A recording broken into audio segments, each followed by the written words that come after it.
Bom, gente, então no quarto módulo do curso de melhoramento genético, a gente começa falando sobre a aplicação mesmo das técnicas de melhoramento genético, para fixação de fenótipo e tudo mais, né? Então, basicamente, o que acontece? São todas técnicas ainda que não são utilizadas com frequência dentro da criação de cães, algumas não são utilizadas. Dentro de outras espécies, a gente sabe que a gente tem isso tudo muito frequente, por exemplo, principalmente bovinos, né? Isso já é feito há muito tempo, então eles têm um trabalho muito avançado ali dentro da espécie, tá? Com a outra turma de quinta e sábado, eu tinha feito as aulas de uma forma, não consegui, não ficou do jeito que eu queria, né? Eu estou tentando montar esse módulo de uma forma com que vocês realmente consigam aplicar essas técnicas e modificar essa questão da sinofilia, do melhoramento genético. Por quê? Não sei se vocês ouviram, o rapaz acabou de mandar o áudio no grupo lá do WhatsApp. Quando a gente trabalha com criação de cães, como não se faz a aplicação desses métodos, existem vários pontos onde a gente tem problemas, né? Manutenção da característica nas linhagens sem endogamia, né? Não se consegue fazer a manutenção das características de tamanho, de qualquer característica de fenótipo, sem a realização da endogamia. A gente tem ninhadas muito com falta de homogeneidade, não garante tamanho, não garante característica, né?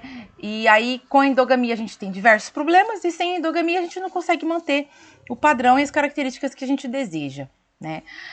Além do que, como a gente não faz um trabalho de realmente aplicação das técnicas de melhoramento, a gente não tem como dar garantia de nada, né? Porque a gente só faz baseado em fenótipo, em característica que a gente vê, né? E a gente sabe que o fenótipo nem sempre é o genótipo, tá? Então, esse é o objetivo do melhoramento genético. É a gente poder trabalhar com o genótipo realmente do animal e poder garantir, poder saber o que a gente vai ter nos filhotes, o que a gente vai ter no nosso plantel, tá?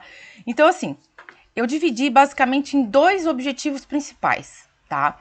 O primeiro é saber vender uma ninhada com garantia de padrões de fenótipo que vocês desejarem, né? Como estudar os cruzamentos dentro dos meus animais, para dentro daquele cruzamento eu produzir o que eu quero dentro de uma ninhada, com relação a tamanho, com relação à cor, com relação a tudo mais. Então, o primeiro objetivo dentro do melhoramento genético na sinofilia seria esse. Seria estudar os cruzamentos, saber quem cruzar com quem, para produzir filhotes do jeito que eu espero e poder dar essas garantias para o meu comprador, tá?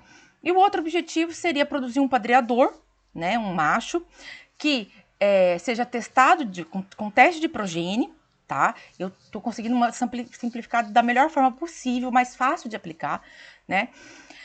E o teste de progênie vai garantir que aquele macho vai produzir filhotes de tal e tal jeito, do jeito que vocês querem, tá? Então, basicamente, são esses dois principais passos que eu quero que vocês aprendam dentro das técnicas de melhoramento genético, né? Como a gente não tem isso aplicado dentro da criação de cães, a gente não tem dados prontos, praticamente nenhum, tá? Eu tô assim, eu tô procurando onde eu menos posso imaginar, onde eu mais conheço. Eu não consigo encontrar trabalhos, por exemplo, em bovinos, a gente já tem várias características físicas com herdabilidade definida, com todos os dados prontos já, né? Então a gente não tem. Porque a gente não tem criador que faça esse trabalho. Então, se não começarmos a fazer esse trabalho, passar esses dados de uma forma estatística, a gente nunca vai ter, né? E aí, dentro da criação de cães, o mais difícil é que isso tem que ser raça a raça, né? Não dá para eu fazer na espécie canina. Cada raça teria que ter os seus parâmetros e tudo mais. Então, assim, cada criador mesmo começar e anotar tudo isso. Então, essa primeira aula, além de eu mostrar para vocês como que eu estou tentando simplificar para trazer tudo isso para vocês, eu vou passar alguns pontos que são essenciais para vocês começarem a fazer. Porque se não começar a fazer toda essa questão de escrituração zootécnica, que são as fichas individuais desses animais, nenhum trabalho de genética vai conseguir ser feito, tá? Então vamos lá. Bom, o que é o melhoramento genético, né? É algo que eu inventei da minha cabeça? Não. O melhoramento genético é uma ciência, tá? Que ela estuda o método de obter animais superiores dentro do meu plantel, através da genética, tá? Então, isso não é algo novo, não é algo inventado hoje, tá? Isso é há muito tempo, isso já vem sendo aplicado em muitas espécies com muito sucesso. A gente, criador de cães, a gente está muito atrasado, tá? E por que utilizar dessas metodologias, fazer esse trabalho dentro de um plantel, né? Porque com esse melhoramento, através do que a gente tem de teoria, né, que já está desenvolvida há muito tempo, a gente vai conseguir responder o que o mercado nos pede, né? Que era isso que ele estava falando. O pessoal às vezes só olha o pai, a mãe, a mãe é grande, então eu não quero porque o filho não vai ser pequeno. Não é isso, tá? Se a gente que é criador tem um conhecimento de melhoramento genético muito pequeno, imagina uma pessoa que está comprando, né? Então, você vai ter que passar para essa pessoa que não é assim. Que apesar da mãe dela ser grande, você tem um trabalho de melhoramento genético, estudou a linhagem, estudou os cruzamentos. Então esse filhote vai ser do tamanho de tanto a tanto. Não importa o tamanho que ele está vendo na mãe ou no pai, tá? Então você vai conseguir responder esse nicho de mercado desse jeito, com um trabalho técnico, tá? E o sucesso desse trabalho vai depender de você. Vai depender de você se dedicar, tá? E aplicar realmente tudo isso. Não é algo tão rápido, né? A tão curto prazo, mas eu estou tentando trazer isso de forma com métodos que vocês consigam aplicar de forma rápida e que futuramente isso seja muito melhor, tá? A primeira questão é que você tem que ter metas, né? Você tem que ter objetivos, eu vou falar um pouco sobre isso hoje, tá? E a primeira questão o nosso objetivo é sempre melhorar, né? Sempre agregar, corrigir erros que foram feitos lá atrás há muito tempo dentro da sinofilia e melhorar tudo que a gente tem, tá? Dentro da criação de bovinos, quando se estabelece um projeto de melhoramento genético em qualquer fazenda, né? Eles têm 7 passos que são cumpridos, tá? A primeira coisa é que toda a questão de genética e reprodução a gente só sabe que vai desenvolver se todas as outras partes de manejo estiverem corretas, né? Então tem que cuidar do manejo ambiental, nutricional, sanitário, como é conversado no curso de manejo de canil. Isso é a definição do sistema produtivo, tá? Então você vai definir todos os manejos do seu canil, né? A parte de reprodução, os animais que vão se manter em reprodução ou não, né? E tudo mais. Isso é a definição desse sistema. O segundo passo é definir objetivo e critérios de seleção e coletar informações, tanto dos animais, dos antepassados e dos descendentes, né? E esse é os nossos primeiros passos, tá? É fazer a definição desses objetivos pessoais de vocês, os critérios de quem vocês vão selecionar para se manter num projeto de reprodução e coletar as informações necessárias. A partir do momento que você define fazer esse processo, né? Para realizar qualquer coisa, você vai precisar de escrituração zootécnica. Você vai precisar de ficha desses animais. Você vai precisar de dados, coletar dados dos animais e passar isso para o papel. E hoje eu vou estar ensinando vocês como montar uma escrituração zootécnica de um cão. Depois desse dado, você vai fazer a avaliação genética desse animal, que eu também vou falar sobre ela hoje, né? E através da avaliação genética, produzir os resultados de estatística, né? E aí sim, estudar cruzamentos e tudo mais, tá?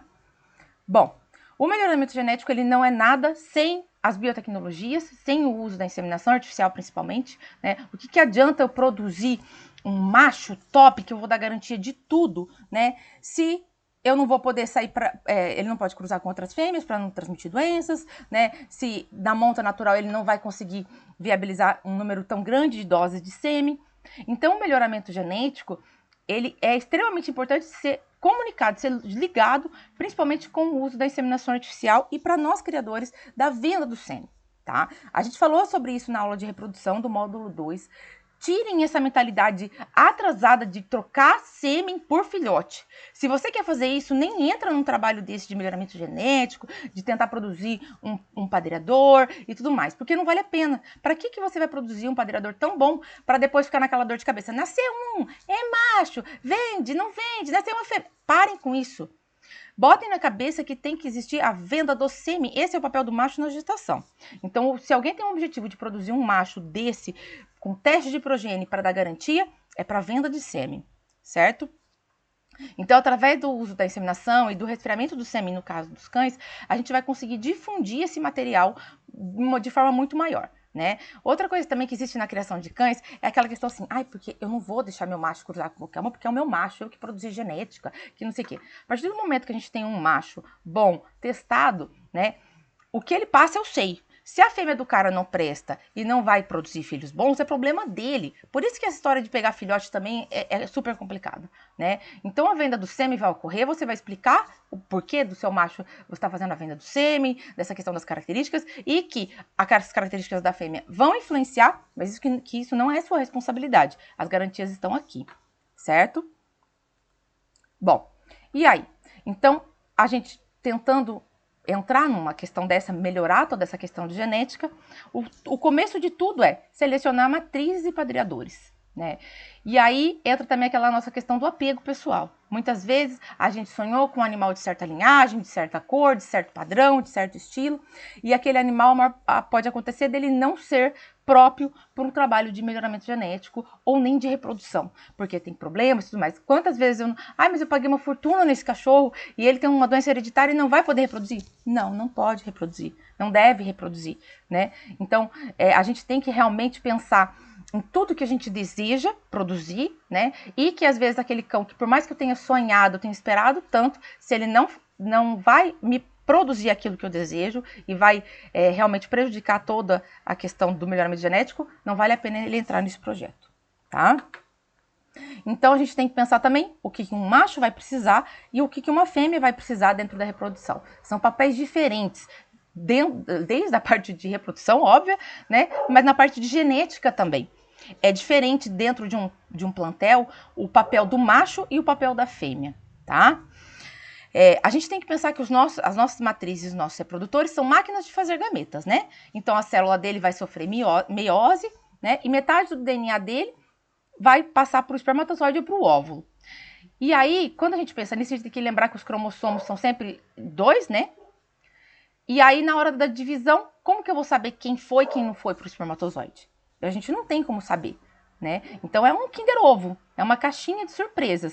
Mas para isso a gente tem as probabilidades, né? Então toda a questão de estatística, a gente sempre tem um mínimo, um máximo, uma média, tá? Mas a gente não tem como 100%, porque na genética nada é 100%, infelizmente, tá? Assim como na biologia, né? Então vamos lá. A principal questão que envolve a criação de cães, que é a maior dificuldade que a gente encontra hoje. Todos os nossos cruzamentos, a nossa reprodução é baseado somente no que a gente vê, no fenótipo, né? E a gente sabe que o fenótipo, ele não é o que está 100% no nosso genótipo, no nosso DNA. Então, muitas vezes a gente vê um animal muito bonito, com características que eu desejo, mas geneticamente ele não consegue passar isso para os filhotes, porque o que a gente vê ali foi trabalhado externamente, né? Foi feito trabalho de ganho de massa muscular, trabalho de cuidado de pelagem e muitas vezes até cirurgias plásticas, tá, gente? Hoje é usado até aparelho dental em cachorro para corrigir a mordida, tá? Então, todas essas questões de fenótipo, elas podem ser modificadas pelo ambiente. Então, muitas vezes o que a gente vê no animal não é o que ele passa para os filhos. E aí é aonde entra o melhoramento genético. É onde a gente vai conseguir transformar o que a gente vê em genética e trabalhar conseguindo produzir nos filhotes aquilo que a gente espera, tá? A gente não pode esquecer dos tipos de herança que tem, que são principalmente duas, a herança qualitativa e quantitativa. Qualitativa, quando a gente vai trabalhar em cães, é principalmente genética de cor, tá, gente? E algumas doenças hereditárias que a gente vai falar. O restante são todas quantitativas. E é aí que entra o trabalho da estatística, que eu também modifiquei um pouco para melhorar os resultados, né? Então, toda herança qualitativa, ela vai envolver normalmente um locus gênico, tá? Tem poucas características, então, por exemplo, o locus B que define que o cachorro é preto ou chocolate, né? Então, o cachorro vai ser ou preto ou chocolate. Pronto, acabou. É um locus gênico que define isso, né? Quando a gente fala de características quantitativas, não. São vários locus gênicos. E aí, quanto mais locus gênicos envolvidos, maior a variabilidade. Então, por exemplo, a altura de cernilha, né? Eu nunca vou ter uma altura de cernilha fixa, tipo assim, o cachorro sai com 20 ou 22 centímetros. Não, eu vou ter uma média de 20 a 24 centímetros. Uma média de 20 e tantos, entenderam? E aí, como essas questões quantitativas, elas têm essas variedades muito grandes no fenótipo, e o trabalho de melhoramento genético que vai fazer isso, né, é um trabalho um pouco a longo prazo, tá? Normalmente, para desenvolver as raças, a gente foi pelo caminho mais curto e rapidinho, né? Então, o que acontece? Toda raça é produto, é o resultado de uma escolha artificial, uma escolha que a gente fez de características, né? Então, nós fomos lá, olhamos os animais, definimos o que a gente queria, desde comportamento, fisiologia, características físicas, e fizemos os cruzamentos para que aquilo se predominasse naquele grupo de animais. Na criação dos cães, a gente já sabe muito bem como que isso foi feito para a definição, para o desenvolvimento de todas as raças, tá? Não é uma raça ou outra, são todas as raças. Então, todos os lobos lá foram domesticados. Os animais primeiro foram selecionados através de funções, foram feitos os grupos raciais e depois, através de questões de aparência, de função, foram desenvolvidas as raças, tá? Só que se eu pegasse, por exemplo, 2 animais lá totalmente diferentes, mas que um tem uma característica de comportamento que eu quero e o outro tem uma característica física que eu quero, e cruzasse, vão sair uma ninhada totalmente diferente. É uma ninhada de cães sem raça definida, vocês sabem. Nasce um de cada jeito, não é? Então, quando a gente começa a desenvolver as raças, que cruzam 2 cães totalmente diferentes, e a gente tem essa disparidade na ninhada, para que nas próximas gerações, da forma mais rápida possível, a gente consiga manter o padrão que eu quero, eu vou lá nessa ninhada, seleciono 2 cães que tenham a mesma característica, que sejam muito parecidos, mas que são irmãos. E aí, por eles serem parentes, por toda a carga genética ser muito parecida, a gente consegue fixar aquela genética ali naquela linhagem, e aí, então, se mantém esses cruzamentos consanguíneos no início do desenvolvimento da raça para fixar aquele padrão. Então, todas as raças para serem desenvolvidas, a primeira questão foi feita através de mestiçagem? Sim, tá? E segundo, que foi feita endogamia. Foi feito cruzamento consanguíneo, então o pool genético de todas as raças é muito pequeno. Como não se foi feito estudo de doenças hereditárias e tudo mais, todas as raças têm junto com elas, questões de saúde muito próprias, né? Algumas mais comuns, outras não.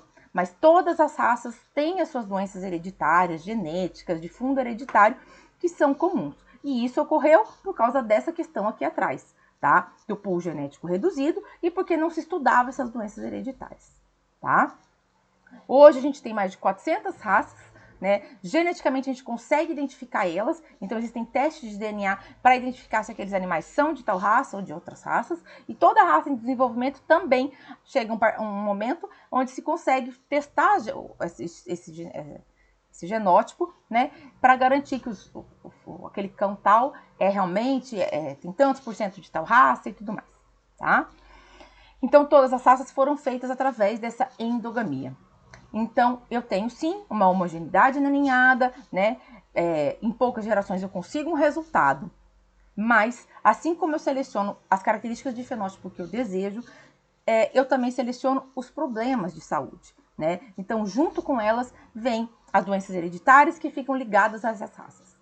Além disso, a gente tem um problema muito maior e que fica vendado aos nossos olhos, porque a questão das doenças hereditárias, a gente sempre está ouvindo falar, a gente está conhecendo, a gente cuida de um jeito e tal, e vai levando. Mas o problema maior é o problema que vem silencioso e que ele ocorre com sinais que a gente não imagina que seja ligado à genética, que é a depressão endogâmica, tá? Toda vez que eu tenho um coeficiente de endogamia muito alto, ou que eu tenho linhagens consanguíneas, eu tenho um grau de depressão endogâmica. A primeira realidade é que todo cão de raça já sofre por depressão endogâmica, certo? E quanto mais a gente fizer cruzamentos com consanguinidade, mais a gente aumenta a endogamia, mais a gente vai ter problemas de depressão endogâmica. Então, não existe essa de, é só um cruzamento endogâmico, só um, né, que não tem problema. Tem sim. Porque a endogamia está ligada às raças de cães. Isso a gente não vai conseguir tirar em 1, 2 gerações, porque isso foi feito em muitas gerações seguidas, né? Então, hoje eu considero um dos maiores, quanto mais eu estudo sobre depressão endogâmica, quanto mais eu vejo as situações, os problemas acontecendo em diversos canis, mais eu sou contra a endogamia, mais eu sou contra o cruzamento consanguíneo, mas eu acho absurdo um criador que o faça, tá? E aí você não fez, Mariana? Sim, eu fiz. Eu vou até mostrar na última aula desse módulo, eu vou mostrar para vocês, certo? Graças a Deus não é um animal doente, é uma fêmea saudável, mas ela, olha, tudo que eu podia não querer de um bulldog parece que veio de propósito, sabe? Então, a endogamia, para mim, é hoje inutilizável, tá? E aí, por isso que eu acho tão importante o conhecimento dessas técnicas e a aplicação. Porque através dessas técnicas vocês vão conseguir fazer tudo o que vocês querem de fenótipo, de característica, né? Sem a endogamia, tá? Então, devido a essa endogamia no desenvolvimento das raças, a gente teve uma diminuição do pool genético, tá? Fixou-se sim uma arquitetura de genética nas raças, né? Mantendo essas características, mas os problemas vieram juntos, tá? E a depressão endogâmica, ela traz consigo duas principais consequências que já vem gritando há muito tempo, né? E que a gente vê, é falado, mas muitas vezes não se sabe por quê. Quando a gente fala de cachorro vira-lata, né? Todo mundo fala, cria no buraco da terra, sobrevivem todos, cachorro de vira-lata não fica doente, né? A vira-lata pequenininha vai lá e me cria 10 filhotes, a minha tão muito maior, me criou 2, tá? Por que que isso acontece? Isso é resultado, isso é resposta da depressão endogâmica que todas as raças têm. Então, nenhum cão de raça vai ter uma reprodução como um cachorro sem raça definida, que a gente vê aí na rua. Nenhum cachorro de raça vai ter uma resposta imune, uma imunidade como um cão sem raça definida. E isso é a comprovação de que todas as raças já existe a depressão endogâmica gritando. Por isso que a gente tem que se atentar aos cruzamentos consanguíneos, tá? Para qualquer questão que se vai trabalhar dentro da criação de cães e melhoramento genético, a gente tem que conhecer o nosso padrão racial. A gente tem que saber a raça que a gente cria, o que se pede dentro do padrão. Tá? Então, vai ver a entidade que você registra, porque os padrões também são diferentes de acordo com as entidades, o que esse padrão determina. Você não precisa, não é que você vai ter que seguir aquilo ali, a regra, certo? A gente também tem gosto pessoal, mas o padrão racial é a base, né? É a estrutura mínima ali, tá? E aí, a partir disso daí, eu vou olhar os meus animais e eu vou ter que trabalhar o material genético que eu tenho dentro do meu plantel, o que o padrão pede e o que eu desejo. Certo? Quando a gente vai fazer um trabalho de melhoramento genético, a gente vai trabalhar somente com heterose, né? O que seria a heterose? Seria um cruzamento sem consanguinidade nenhuma, tá? Eles, muitas vezes, na primeira fase do trabalho, a gente tem sim o aumento da ninhadas menos homogêneas, né? A gente tem uma disparidade dentro da ninhada, mas isso é corrigido com 2 ou 3 gerações, tá? Só que desde a primeira geração, a partir do momento que a gente trabalha com heterose, a gente já vê esses próximos animais que vão nascendo, né? Que vão se tornar matrizes e padreadores, já tem aumento na fertilidade, aumento na questão do desenvolvimento, não tem mais tantos problemas de desenvolvimento, crescimento, né? Sobrevivência de filhotes. Então a gente já vai aos poucos revertendo tudo aquilo que foi feito de errado lá atrás, tá? Mas então como que vai fazer isso? Né? Eu só vou olhar, então eu vou olhar um animal que tem uma característica que eu quero, com outro com característica que eu quero e vou cruzar e tá tudo certo? Infelizmente não é tão fácil assim, tá? A gente vai sim selecionar os animais através do fenótipo, tá? Através do que eu vejo, mas a gente vai transformar tudo isso em estatística. E aí sim a gente vai conseguir fazer os cruzamentos de heterose para poder fixar essas características. Hoje, dentro da criação de cães em várias raças, está sendo feito trabalhos de melhoramento genético, que são os únicos trabalhos que eu encontrei, na verdade, sim, mais avançados, para a diminuição de doenças hereditárias ligadas à raça. Então, por exemplo, nos dálmatas, eles estão inserindo além heterose não, de cruzamentos de raças diferentes, tá? Eles estão cruzando raças diferentes para tirar problemas de saúde que são ligados a certas raças. Então, por exemplo, no dálmata, aquela questão do rim, que é ligada também à questão da cor, eles estão cruzando animais de outras raças para manter a cor, mas tirar a questão do problema renal, tá? Então, isso já tem sido feito em estudos, né? Mas alguns casos específicos. O nosso objetivo é mesmo uma questão de fenótipo, de trabalho de estética, né? De padrão racial. E aí, assim como o padrão racial, ele tem também variações, né? Ele vai permitir, não proibir, mas ele tem coisas que ele é considerado não desejado. Por quê? Porque mesmo na raça a gente tendo feito essa redução do pool genético, a gente ainda tem muitas variações, né? Teve um estudo que foi feito sobre identificando características morfométricas com locos gênicos, e eles identificaram que das 212 raças avaliadas, 143 tinham alelos que resultariam em fenótipos desfavoráveis, mesmo sendo feito trabalho de consanguinidade há muito tempo, tá? Então, a gente não consegue nunca produzir um cão perfeito, como o padrão dita, tá? Mas a gente consegue aprimorar, principalmente naquelas características que a gente deseja. A grande realidade hoje da criação de cães e da melhoramento genético é que a gente não se sabe muito, não tem muitos trabalhos, não tem o conhecimento dos números locos envolvidos em todas as características de fenótipo, tá? Ainda estão sendo feitos algumas coisas, mas definidos mesmo a gente não tem. Então, por exemplo, hoje na melhoramento genético de bovino, eles estão saindo dessa questão de estatística e já indo para a parte de identificação por genoma. Então, já tem o loco, por exemplo, a questão dos chifres, presença ou não de chifres, tamanho de chifre, é identificado por loco gênico tal. Então, eles já não ficam mais olhando o fenótipo, eles vão fazer exame de DNA, identificam o que são em cada loco e pronto, tá? Então, eles já estão muito mais avançados do que a gente pode imaginar. E aí a gente pensa, meu Deus, o quanto a gente não está atrasado. Se eles estão saindo de um trabalho que a gente está querendo começar, tá? E aí, hoje, nos cães, o que a gente já tem de estudo que trouxe definição sobre isso? Já foram definidas 51 regiões do genoma, tá? E elas vão trabalhar em torno de 57 características diferentes de fenótipo desses animais. Desde tamanho, formato de corpo, dimensão do corpo externo, ossos cranianos, questão dentária, né? Então, ele já tem 51 regiões desse genoma dos cães denominados. O mais interessante desses trabalhos foi que eles conseguiram trazer para a gente o quanto de locos estão envolvidos nessas características quantitativas, principalmente características de fenótipo, tá? Então, por exemplo, altura de cernelha, comprimento, altura de pata e tudo mais. Por que isso é importante? Porque lembra que eu falei agora há pouco que toda característica quantitativa, quanto mais locos envolvido, maior o número de fenótipos que a gente tem, que podem ser produzidos? Então, nos cães, todas as características morfométricas, elas têm no máximo 3 locos gênicos envolvidos. É muito pouco, tá? Perto de algumas outras coisas que a gente avalia. Então, a gente consegue trabalhar isso na estatística de uma forma muito legal, porque quando tem muitos locos envolvidos, como o número de fenótipos produzido é muito grande, a gente fica com uma estatística com uma variação gigantesca. E aí, como nos cães a gente tem um número pequeno de locos envolvidos nessas características morfométricas, a gente consegue trabalhar muito bem as características de tamanho através de um trabalho estatístico, tá? Bom, e agora, né? As pesquisas estão em andamento, pouco se sabe, né? Ninguém faz, também não vou fazer? Não. O começo é difícil mesmo, o nosso conhecimento, a gente vai emperrando, vai engasgando para produzir, mas se cada um fizer um pouco, a gente consegue dar andamento de uma forma bem legal em tudo isso, tá? Então vamos para os nossos 2 principais objetivos, que é o objetivo da criação, seleção e coleta de informação, tá?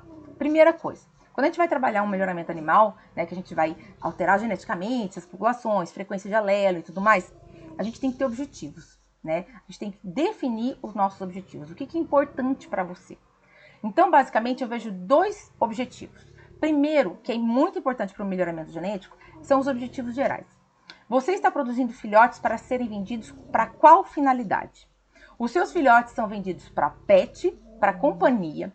Seus filhotes são vendidos para serem futuros reprodutores, ou seus filhotes são vendidos para irem para exposição. Por que isso é importante dentro de um trabalho de melhoramento genético?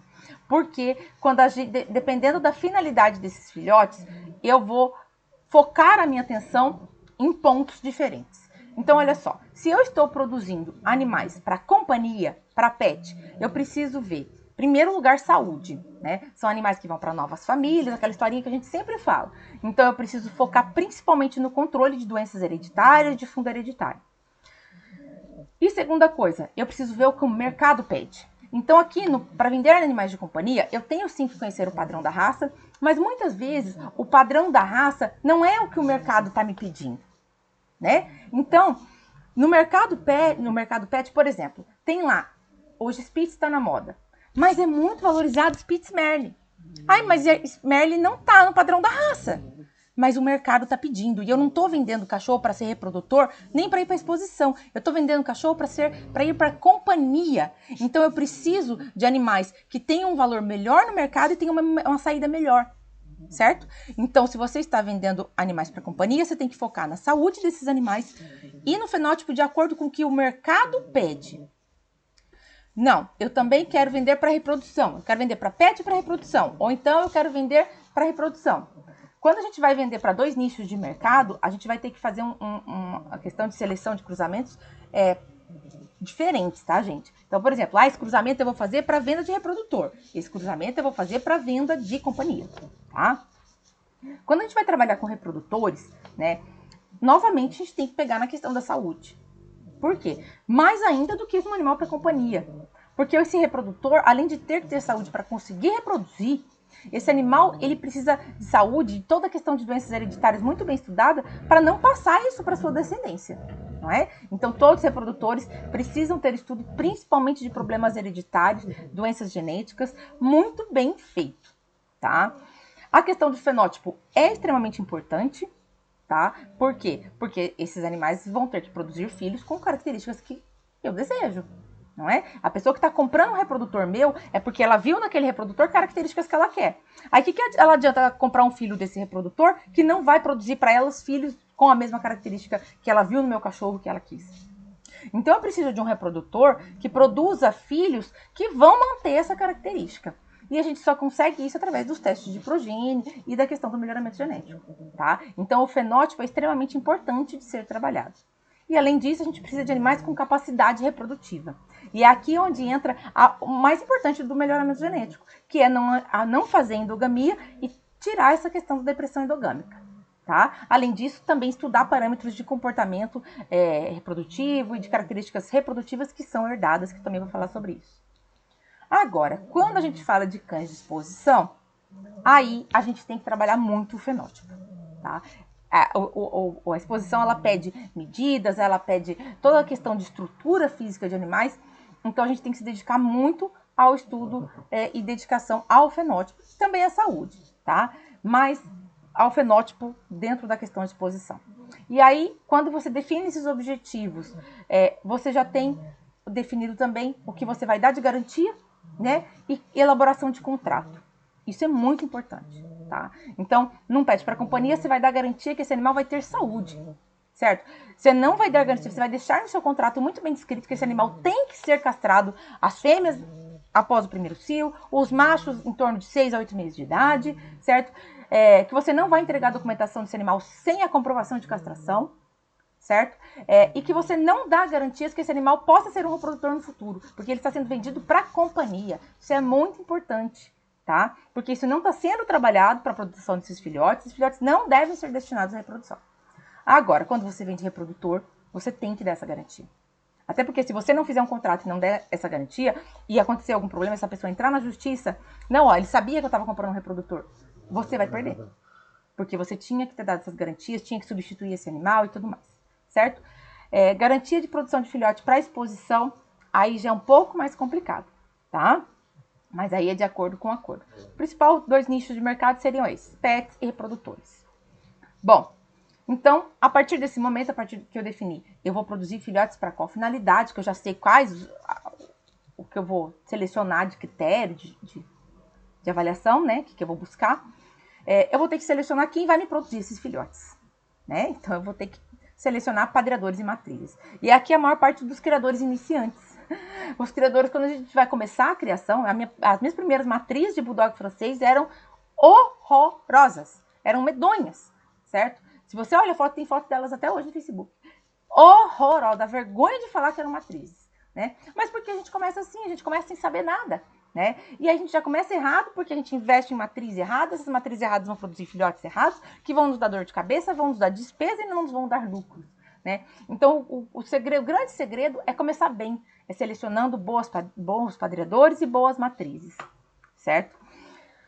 Outra questão muito importante aqui é a nossa cegueira, a cegueira de canil. A gente nunca vê os defeitos do nosso cachorro. Nossos cachorros sempre são perfeitos. O cachorro dos outros que é errado. A gente precisa identificar principalmente o que os nossos cães têm de errado. Só a partir do momento que a gente identifica os defeitos dos nossos cães, a gente começa a trabalhar e melhorar. Então, a gente precisa olhar e identificar todos os pontos positivos e negativos. E aí, para isso, além de saber o que você vai ter que produzir lá para pet e tudo mais, você vai ter que definir dentro da raça que você cria as características que você deseja ou que o mercado pede. Então, por exemplo, eu estou criando um bulldog francês. Ah, eu tô vendendo para mercado pet, bulldog francês exótico tá dando dinheiro. Então tá. Que cor que você quer produzir de cachorro? Ah, eu quero tal cor. Com os cães que você tem, o que você vê que tem que melhorar para vender melhor? Ah, eu tenho que diminuir o tamanho, tenho que mudar o formato de cabeça, a posição da orelha. Então você tem que identificar nos seus animais esses pontos que você quer modificar, que você quer melhorar, seja por gosto pessoal ou seja porque o mercado pede. Mas você precisa, antes de tudo, identificar os pontos positivos e os pontos negativos. É muito importante também identificar os pontos positivos para que esses animais sejam selecionados para a manutenção dessas características, tá? Ou então, identificar o que você quer. Ah, eu quero tal característica, para você comprar um padreador e uma matriz, buscando o estudo dessas características também. Certo? Porque, por exemplo, eu quero um cão com esse tipo de formato de cabeça, mas eu não tenho aqui no meu plantel. Então, você vai ter que buscar fora, né? Então, você também precisa saber identificar isso daí, tá? Quando a gente vai fazer a seleção, a eficiência das matrizes, normalmente a gente só pensa em fenótipo. Também esse é um dos grandes erros do criador, tá? Então, a gente vai comprar uma matriz no padreador, a gente vai lá, ele tem a cor que eu quero, a característica que eu quero. Não é assim. Além disso, a gente tem que pensar que uma matriz no padreador tem que ter capacidade reprodutiva. Não adianta nada eu ter uma matriz maravilhosa, linda, que me produz 2 filhotes. Não adianta nada eu ter um macho maravilhoso, que é azospérmico, certo? Então, eu vou mostrar para vocês características hereditárias ligadas à reprodução, que tem que ser buscadas quando vocês vão estudar compra e adquirir matriz ou padreadores, ou quando vocês vão selecionar padreadores e matriz. Esse é um outro grande problema também. E eu fiz isso, tá? A gente tem lá uma fêmea que tem uma característica que a gente adora ela, tal, mas ela é péssima mãe. Ou então, ela tem péssima produção de filhotes nascem pequenos, nascem poucos filhotes, tem péssima lactação, né? Não tem parto normal, diversos problemas reprodutivos, vamos dizer assim. Aí o que a gente pensa? Ela tem problema reprodutivo, vou tirar da reprodução. Mas vou segurar uma filha dela. É o pior que você vai fazer, porque a filha dela vai ter um problema pior que ela. Então, todas as questões reprodutivas são herdadas. Então, aquilo que eu falei no começo, muitas vezes a gente tem que fazer com dor no coração, tirar animais que a gente gosta da reprodução, tá? Mas pensa o seguinte, se fosse bovino, tava indo para abate. Pelo menos o seu vai ser castrado e vai ficar com você de pet, tá? Vamos lá. A outra questão é, quando eu falo para vocês macho, né? Trabalho de melhoramento genético, macho. Por quê? Por que eu falo tanto em fazer em macho e não em fêmeas, tá? Porque o macho, o reprodutor, ele tem um papel muito mais fundamental no trabalho de melhoramento genético. O princípio básico é, quantos filhotes uma fêmea vai te gerar por ano? Quantos filhotes um macho vai te gerar por ano? A fêmea, a produção dela anual e na vida reprodutiva dela é muito menor do que um macho. Então, para a gente fazer um estudo genético é muito mais difícil, né? Porque a gente tem um número de descendentes muito menor. E também a gente não vai conseguir ter tanto resultado de número de filhotes para venda e tudo mais. A gente vai sim fazer trabalho, porque a gente precisa delas para estudar os cruzamentos e tudo mais. Mas não um trabalho como é feito nos machos, certo? Bom, a outra questão é, o que eu vejo é o que eu quero, né? A gente pode sim selecionar por fenótipo, cruzar o bonito com o bonito, mas a gente sabe que isso não vem trazendo resultado, senão a gente não estava querendo estudar e modificar isso daí. Então, através do trabalho de genética, a gente vai medir o potencial genético desses animais e produzir, saber que o animal ele tem essa característica e imprime ela, passa ela para os filhos. E o primeiro passo aí vai ser a avaliação genética desses animais, que é o que eu vou ensinar vocês a fazerem hoje, tá? Então, tudo vai começar, o princípio de tudo, como a gente não tem uma base genética definida, através da nossa avaliação visual, tá? A gente vai avaliar os fenótipos, então a gente vai conhecer o padrão, identificar o que a gente quer e avaliar o que eu tenho de matéria-prima ali, tá? A partir de hoje, não é só olhar, é legal isso. Não, a gente tem que passar isso como um dado, fazer uma anotação.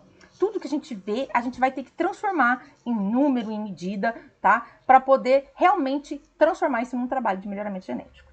Então, toda a nossa avaliação visual para selecionar as nossas matrizes e padreadores vai começar assim, tá?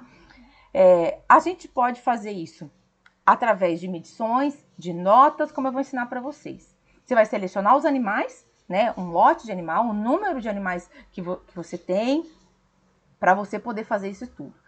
Tá? Então, começa realmente fazendo, depois que você selecionar os seus objetivos gerais, os seus objetivos pessoais, né, de característica física, você já vai ver que alguns animais que você tem aí não se agregam, outros você acredita que vão se agregar, mas para você definir quem vai entrar ou não para o projeto, você vai ter que pegar esses animais e fazer essa avaliação visual, tá?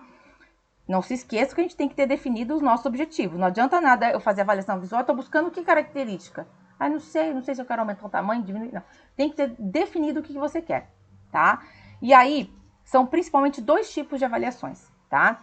As características que a gente consegue medir, que a gente consegue transformar em número, tá? Então, por exemplo, em bovinos, comprimento da garupa, largura de isco, tá? Tudo que você consegue fazer a aferição. Então, em cães, eu vou passar para vocês como a gente faz as medidas. Mas, por exemplo, a altura de cernelha é muito importante para tamanho. Tamanho de cães a gente também tem que ver, muitas vezes, a altura de cernelha e comprimento, fazer a relação para o cachorro não ficar baixinho, mas ficar comprido, que é o que está acontecendo nos bullies, né? O pessoal está diminuindo o tamanho e o cachorro está alongando para trás, tá? Então, a gente tem que ver toda essa questão de tamanho, a gente vê a altura de cernelha, comprimento de pata, dá para ver, tudo isso que a gente pode medir.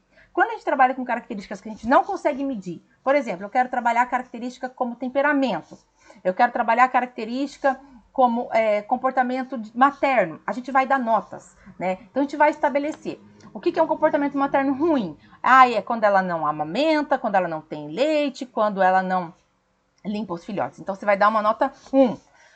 Mas uma mediana, uma nota 5. Então, você vai estabelecer o que é um comportamento do muito ruim ao muito bom, vai dar números, notas para esse temperamento, e aí você vai olhar nos seus animais e dar nota para cada um, tá? Então, é assim que a gente vai trabalhar essas questões.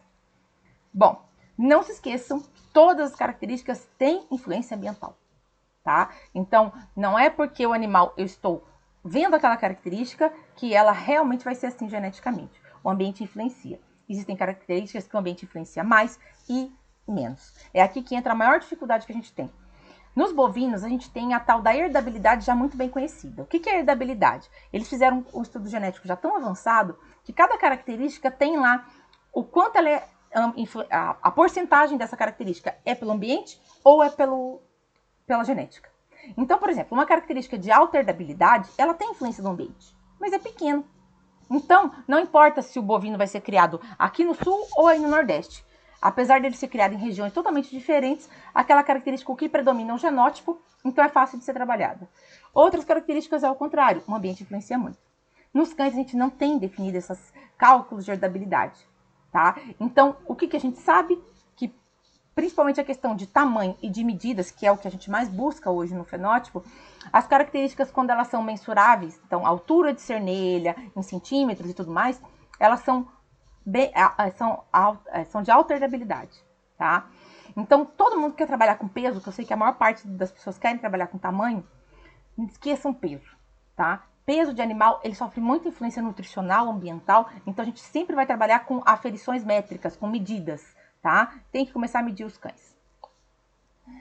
E aí, a gente vai fazer o trabalho da questão quantitativa e do trabalho de estatística, tá? Então, através dessa avaliação, a gente vai identificar nesses indivíduos quais deles têm as características que eu desejo, tá? O primeiro passo é a seleção individual, né? Então, eu vou olhar nos meus animais e vou, sem pensar nos antepassados e sem pensar nos descendentes. Eu vou pensar se aquele animal tem essas características. Eu vou estudar as características nele, certo? Quando a gente faz só isso, quando a gente só faz o cruzamento da seleção fenotípica individual, que é o que é feito hoje, é o que acontece na sinofilia. Para a gente manter, a gente tem que ter consanguinidade, tá? E não é isso que a gente quer. Então, o que a gente vai ter que fazer? A partir do momento que eu vi as características, definir as características de fenótipo desse animal, eu vou estudar o que ele tem na árvore genealógica, no que ele tem para trás, certo? E aí eu já consigo estudar os meus cruzamentos. Eu consigo estudar melhor quem eu vou cruzar com quem para melhorar essas características ali dentro daquela ninhada. E consigo também diminuir um pouco a diversidade dentro das ninhadas, tá? Então, a seleção por pedigree já vai ajudar vocês nisso. E vai ajudar, assim, de forma rápida, porque vocês só vão precisar realmente definir seus objetivos, medir os animais de vocês e aí tentar conseguir o número de dados que vocês conseguirem da árvore genealógica e estudar esses cruzamentos. E aí, o terceiro passo seria o fenótipo dos descendentes, né? Estudar o que esse macho, aí entra a história do macho, né? Estudar o que ele produz, né, através do teste de progênie, para que você produza esse macho que realmente vai te dar uma homogeneização em ninhada e tudo mais, certo? Então, a gente vai conseguir isso através da seleção. O primeiro passo é a seleção combinada. Então, onde vocês vão estudar os cruzamentos de vocês. Então, vocês precisam de duas coisas. Identificação do fenótipo e estudo da árvore genealógica, que é isso que a gente vai fazer agora. E na aula que vem eu vou ensinar vocês a usar esses dados para estudar os cruzamentos, tá? Vamos lá. A primeira coisa, eu não falei que vocês vão ter que olhar para o animal de vocês e passar isso, transformar isso em medidas, né? Eu falei tanto lá no curso de manejo, na primeiro módulo 1, sobre ficha, né? Que cada animal tem que ter sua ficha e tudo mais, mas eu não tinha montado essa ficha para vocês. E essa falha eu também fiquei com o pessoal da turma de quinta e sábado, por isso que eu pedi para eles entrarem e assistir a aula de hoje. Então, o que eu fiz? Eu fiz a elaboração das fichas como se fosse o esqueleto. O que vocês vão ter que colocar nessas fichas, tá? Como que vocês vão montar ela. E depois eu vou passar isso tudo para o Word, eu vou deixar como se fosse um documento, um esqueleto mesmo, para vocês só irem preenchendo os dados de cada animal, tá? A ficha é individual. Cada animal tem que ter a sua, tá? Hoje, na questão de bovinos, novamente, a gente tem as fichas zootécnicas, assim, é difícil de você aprender a ler. Você tem que estudar para aprender a ler a ficha zootécnica desses animais. Porque você chega ali, é tanto dado, é tanto número estatístico, que você fica, meu Deus, da onde eu começo? O que isso faz com isso? Certo? Então, hoje, os registros dos bovinos e tudo mais, os registros zootécnicos, trazem inúmeros dados. E aí a gente vem com o registrinho da sinofilia nosso, né, que é uma vergonha. Porque tem lá somente pai e mãe, as cores registradas tudo errado e acabou, né? E muitas vezes pai e mãe nem é mãe, porque, né, vocês sabem, né? Complicado. Então, assim, pedigree, primeiro para cor eu já tinha falado para vocês, né? Eu, pedigree para cor, não confio, quero ver foto dos pais, tá? E também, para esse estudo, infelizmente vai servir para quase nada, tá? Vai servir para a gente olhar o nome do padreador, do avô e da avó e tentar achar o criador para não passar alguns dados. Porque informação mesmo nesse documento, infelizmente isso aqui, quando algumas pessoas falam que pedigree é para limpar a bunda, quando a gente vai estudar a parte de melhoramento genético, deve ser para isso que ele serve mesmo. Porque para trazer dados importantes para a gente, nenhum, tá? Aí entra a questão da nossa dificuldade, né? Que é conseguir esses dados. Porque se a gente não tem essas mães, esses pais, esses avós no nosso canil, aonde a gente vai buscar esses dados? A gente vai depender dos outros criadores, tá? Então você vai ter que buscar os donos, os proprietários que estão com esses animais ainda são vivos, para poder te passar esses dados de uma forma confiável, de uma forma fidedigna, tá? Então, quando a gente vai fazer trabalho de melhoramento genético, o ideal é ter muitas gerações, é ter um número muito grande tanto de animais de antepassados quanto de descendentes, para a gente poder ter uma acurácia, né? Poder ter uma precisão maior dos cálculos. Mas eu sei que isso é impossível. Então não adianta eu querer vir aqui falar para vocês, tem que buscar pai, mãe, avó, bisavó. Não. Busca o que vocês conseguirem, tá?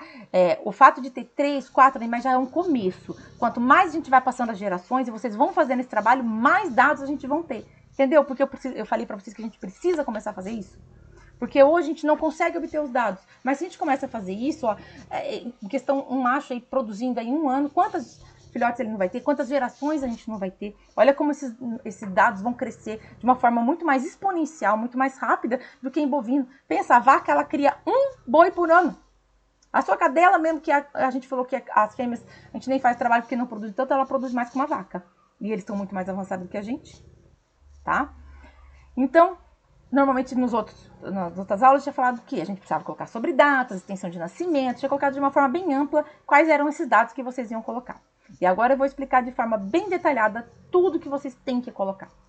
Primeiro é a avaliação de fenótipo. Então vocês vão fazer a ficha avaliando o que seu animal tem na estética. E aí a gente vai fazer o trabalho estatístico para poder adicionar nessas fichas toda a questão de DEP, que são como esse cachorro vai passar essas informações para os filhos, né? E tudo mais. Então a gente vai transformar tudo isso em estatística e também adicionar na ficha desses animais, tá? Vamos lá. Primeira coisa, eu associei o conteúdo da ficha junto com o que vocês precisam de uma ficha de um animal para questão de bem-estar e tudo mais que a gente falou na aula do módulo 1, tá? Então toda a ficha começa com a identificação do animal. Você tem que colocar nome do pedigree, que às vezes é diferente, o nome que está no pedigree, o nome que a gente chama, né, para a gente poder ligar o documento, data de nascimento e data que esse animal chegou no canil. Quando ele chega no seu canil, você tem que anotar tudo. O peso que ele chegou, pelo, como ele chegou, estado geral, exames que foram feitos, tudo que foi feito na chegada desse animal, né? Daí para frente, chegou o filhote, como foi a taxa de crescimento, como que esse animal se desenvolveu, tá? Então você vai anotando o peso dele, tá? É muito importante, eu falei isso, não só para a parte de genética, mas para a parte toda do seu canil, até para uma fiscalização, tudo que foi feito de médico, ficha médica desse animal. Tá? É a única forma que você tem que comprovar que aquele animal é cego, porque ele teve um problema no olho que você cuidou, mas apesar disso ficou com sequela. Para não falarem que aquele animal é cego, que o maltrato animal cego estava reproduzindo. Tá? Então você precisa. Na ficha médica vai tudo. Toda vez que esse cachorro olhar para o veterinário, que o veterinário passar Glicopan para ele, vai para a ficha médica dele. O veterinário tal dia, indicou Glicopan. Pronto, tá aqui, anotado na ficha. Ah, o veterinário passou receita de antibiótico, passou receita, tem exame, né? Toda vez que você for no veterinário, pede exame pro seu veterinário. O seu veterinário é obrigado a te dar uma cópia, tá? Fez um hemograma? Dá uma cópia do hemograma para mim. Dá uma cópia. Por quê? Porque você vai agregando isso na ficha e é importante até para futuros diagnósticos, comparação de exame e tudo mais. Tá? Então, essa é uma falha não só de vocês, de qualquer proprietário, nem pedem o exame para o veterinário, vocês têm que pedir e adicionar isso na ficha.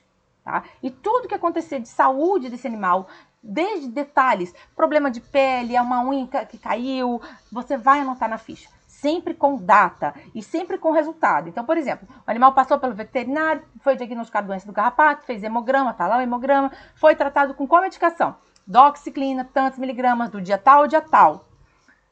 Acabou a medicação, foi feito o exame, teve resposta, o animal melhorou, ok, entenderam? Então, todo tratamento, tudo que foi feito medicamentoso nesse animal, tem que ter começo, meio e fim e data, tá? Inclusive, é muito importante, vacinas, vermifugação, tudo que foi feito nesse animal com relação a essa questão de manejo sanitário, controle de ectoparasita, tudo isso muito bem descrito, tá? Isso é importante também para a questão de genética, vocês vão entender. Porque muitas vezes as questões são herdadas e a gente vai estudando cruzamentos baseados nisso aí. Taxa de crescimento é essencial, tá? Para a questão de crescimento dos filhotes depois. Bom, você vai falar, mas eu tô um animal adulto, eu não vou conseguir, porque eu não fiz esse dado. Tudo bem, você não vai fazer dele, mas você sabe o tamanho dele que ele tá agora. Nos próximos você já faz, entenderam? Na ficha de rotina ainda, extremamente importante, os dados da rotina do seu manejo, tá? Então lembra que eu falei lá, quando a gente vai fazer a questão como que é a rotina do canil? É a alimentação, tal jeito. Certos dados vão para a ficha do animal individual. Então, por exemplo, você dá a ração da Royal, legal. O animal tal, ele está comendo 200 gramas de ração por dia, mas ele ganhou peso. Então, eu vou diminuir a ração dele, vou diminuir para 180. Isso tem que ser anotado na ficha. Tal dia, o Zezinho, eu vi que tinha ganhado peso, então ele vou diminuir a quantidade de ração. Anota, tá? A data que foi feito o controle, tudo certinho. Peso e score corporal, todas as modificações, todo o peso e o score desse animal. A quantidade de ração, ganho e perda de peso, suplementação, se é usada, quando foi, quando quantidade, tá? E as alterações relacionadas a peso e nutrição desse animal. Alterações gastrointestinais e tudo mais. Eu entrei com a ração da Proplan e soltou as fezes desse meu animal, tá? Então, isso também tem que ser tudo anotado. A questão sanitária e de rotina geral também, tá? Então, ambiente, shampoo, banho, corte de unha, presença de tártaro, principalmente para raças, por exemplo, York. Isso daí também é hereditário, tem fundo hereditário, tá? Por quê? Porque o tártaro ele se acumula por causa de alteração do pH da boca, né? Que faz o biofilme no dente e acúmulo de tártaro, tá? Então, até isso é hereditário. Então, se a gente tem esse problema, esse dente, principalmente Spitz, a gente vê muito, York, né? York é uma doença periodontal ambulante, né? Eles já nascem com tártaro. Então, se você tá tendo esse problema, anote e comece a controlar isso daí também nos estudos, tá? Então, às vezes são detalhes que a gente acha que não faz a diferença e fazem. Perfil comportamental. Existem dois grupos na sinofilia. Os criadores que trabalham com cães para trabalho e só trabalham perfil de comportamento.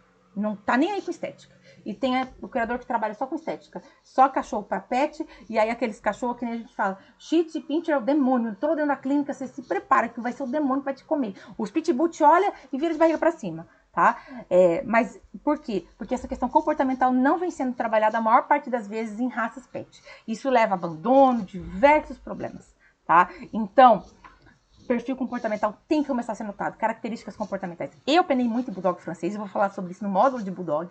Tá? Eles são extremamente briguentos, agressivos com outros cães. É super complicado lidar com isso na raça. Então, todas as questões comportamentais têm que ser anotadas para serem trabalhadas também. E comportamento materno, mas eu vou falar mais sobre isso. Quando o animal apresentar estereotipia que você não deseja. Então, por exemplo, lembra que eu explico para vocês que coprofagia é um comportamento herdado dos lobos e tudo mais? Isso também tem questão, além de ambiental, também tem questão herdável. Então, se você tem uma fêmea que come muito cocô, observa os filhotes, também não vão ter o mesmo comportamento, tá? Então, por ter essa influência do instinto, tudo que tem ligação a instinto tem ligação à herdabilidade, tá, gente? Bom, e aí aqui entra uma parte extremamente importante que não é trabalhada no melhoramento genético de cães e que vocês precisam começar a trabalhar para ter melhores resultados, que é as características reprodutivas e o trabalho delas dentro. O que você vai anotar no histórico reprodutivo dos seus animais que você vai tentar aprimorar isso daí? Tudo sobre cio, né? Quando essa fêmea entrou na puberdade. Então, o início da puberdade, a data de início da puberdade, animais que são precoces, que são tardios, é uma característica herdável de alta herdabilidade. Então, quando foi o primeiro cio, ou quando esse macho começou a apresentar a puberdade, a produção de gametas, tá? Como que foi esse primeiro cio? Foi normal? Não foi? Tudo sobre cio. Outro dado importante, intervalo entre cios é regular? Não é? Quais são os sinais comportamentais que essa fêmea tem no cio? Como que é feito o acompanhamento? Tudo que for feito de acompanhamento de cio, o dia que ela começou a apresentar tal sinal, anota. Foi feita citologia? Foi. Qual foi o resultado da citologia? Foi tal no dia tal, a mudança celular foi tal, tá? Até porque a maior parte das vezes as fêmeas têm padrão, tá? Dessas alterações, e aí você já vai conseguir prever como vai ser o próximo cio. Então, fêmeas que têm cio proestro muito curto, fêmeas que têm estro muito curto, tá? Então, anotando tudo isso, você já vai conseguir e saiba que as filhas terão a tendência do mesmo, né? Tudo que foi feito de exame, seja dosagem de progesterona, citologia, você vai anotar. É muito importante que cada cio você anote a data do início de cada fase do ciclo estral, para você saber a duração dessas fases nessa fêmea também, tá? Então, início do proestro, início do estro, início do diestro, início do anestro, tá? Tudo isso a gente consegue através da citologia vaginal, como eu explico na aula de reprodução. Quando uma cadela não cruzar, quando eu não for colocar ela para gestação, o que eu vou anotar do cio dela? Se ela teve alterações no diestro, nessa fase que ela não cruzou, como que foi? Ela teve pseudociese? Ela simulou uma gestação? Ela produziu leite? Ela teve comportamento materno? Né? Ela teve inflamação dessas mamas por causa dessa produção de leite, dessa pseudociese? Ela teve alterações de comportamento? Ela teve alterações de vaginite, de infecção de vagina e de piometra? Quanto tempo durou esse diestro, né? Você vai conseguir isso através da citologia vaginal. E se foram feitos tratamentos, ou se ela teve problemas de saúde nessa fase. Não gestante e teve problemas, tá? Nos cios que você vai utilizar, que você vai reproduzir essa fêmea, ela gerando ou não, você vai usar ela em reprodução. Você vai anotar todo o acompanhamento desse cio, seja por citologia ou progesterona, detalhes, tudo que foi feito. Depois disso, você fez monta natural e inseminação. Por quê? Tentou monta, o macho não conseguiu, ou porque ela não deixou? Tem que anotar, porque a questão comportamental reprodutiva é importante, tá? Não, tá, ela aceitou, fez monta. As datas da monta, como que foi feito esses acasalamentos, como ela se comportou e tudo mais. Esse macho, para ser inseminado, foi feita a avaliação do sêmen, mesmo sendo monta. Lembra que eu falo que tem que fazer a avaliação pelo menos um dia antes da monta? Tá. Foi feita a avaliação, como que estava esse sêmen, tá? E aí? Não, foi inseminação. Seja porque é uma braquicefálica e tudo mais. Você usou semi-fresco ou semi-resfriado? Quais foram as datas da inseminação? Como que você determinou essas datas? Tá? Esse sêmen, como estava? Então, tudo isso tem que ser anotado. A gente não está falando dela gestante ainda. Estou falando só do cio que você está tentando reproduzir. Ai, ela não gerou. Aqui já tem meio caminho andado. Se você fez todas essas anotações durante o cio, você já tem meio caminho andado da causa de descobrir a causa dessa infertilidade. Tá? E aí a gente vai lá para a aula de reprodução sobre infertilidade. Você vai buscar no manejo nutricional, sanitário, ambiental, no manejo reprodutivo, né? Foi feito ultrassom, não foi, abortou, não abortou, absorveu, não absorveu, quais foram os exames. E lembrando, a partir desse momento que você diagnosticou que ela não gerou, que você vai buscar a causa dessa infertilidade, tudo que for feito vai ser anotado na ficha dela. Para quê? Para que você possa tomar atitudes e corrigir isso, ou então identificar ela como uma fêmea que não tem características adequadas para se manter em reprodução, então eu não quero ela nem a filha dela, porque vai passar. Um dos grandes questões aqui são cadelas com hipoliutiodismo, que são aquelas cadelas que o corpo lúteo é destruído, né, antes do tempo e acabam tendo parto prematuro, tá? É raro, acontece muitas vezes em Bulldog inglês e American Bully, tá? E aí o pessoal, não, mas pelo amor de Deus, me ensina um hormônio para usar para ela gerar uma filha para segurar para reprodução. A filha dela vai ter o mesmo problema, para que você quer? Entenderam? Então precisa ser buscado e anotado tudo na ficha, tá? Até porque, por exemplo, você tem essa fêmea que, esse caso teve um caso de infertilidade, e você descobriu que é um problema tal, né? Mas você tem uma irmã dela, você tem a mãe dela, você tem uma tia dela, você tem uma parente dela. Sabe que a tendência é ter o mesmo problema. Então você já vai buscar e já vai ligar isso daí, tá? Características importantíssimas que são herdadas, que são passadas, que devem ser trabalhadas na reprodução para produção de matriz. Então eu estou produzindo matriz para mim, estou produzindo matriz para vender. O que eu vou estudar de característica reprodutiva que eu tenho que ter na ficha? Idade da puberdade, características do cio, número de filhotes que ela produz em cada cria, tá? Cada cria é uma anotação.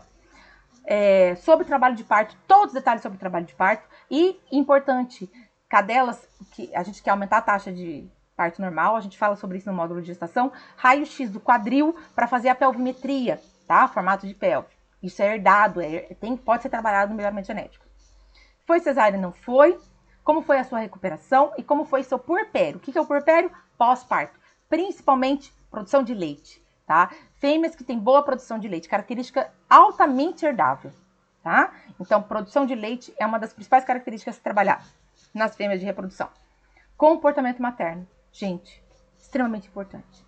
O quanto é difícil ter uma fêmea que tem péssimo comportamento materno. A taxa de mortalidade vai lá em cima, certo? Então, é nosso trabalho começar a modificar isso daí. Estudando o que é desejado ou não dentro de um comportamento materno, desde o trabalho de parto até os cuidados com filhotes, tá? Então, ela lambe, ela limpa, ela tem boa produção de leite, ela fica bom tempo, quanto tempo ela fica no ninho ou não, como que é o desmame, como que ela faz o desmame, ela desmama, ela não desmama, ela não tem paciência de ficar com os filhotes. Então, todas as características que você considera importante, faz lá. Então, anota lá.